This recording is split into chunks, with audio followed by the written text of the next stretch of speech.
আসসালামু আলাইকুম। আজ ছুটে চলেছি বায়েজিদ লিংক রোড ধরে। এই বায়েজিদ লিংক রোড চট্টগ্রামের প্রথম বাইপাস রোড। এটির মাধ্যমে ঢাকা থেকে আসা যানবাহন শহরে প্রবেশ না করেই রাঙামাটি, রাউজান, কাপ্তাই, রাঙ্গুনিয়ায় যেতে পারবে।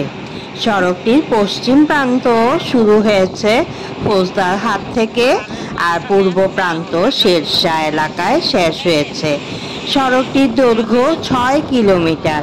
সুন্দর এই সড়কের মাঝখান দিয়ে আমরা ছাদখোলা বাস দিয়ে যখন যাচ্ছিলাম, দুই পাহাড়ের মাঝখান দিয়ে এর সৌন্দর্য উপভোগ করছিলাম এবং অনেক সুন্দর। যারা এই রাস্তা দিয়ে যাবেন তারা এই দুই পাহাড়ের মাঝখানের সৌন্দর্য এবং তার দাঁড়িয়ে থাকা উঁচু উঁচু পাহাড়গুলো, গাছগুলো, দৃষ্টিনন্দন পরিবেশ সবাইকে আমি জানি মুগ্ধ করে দিবে।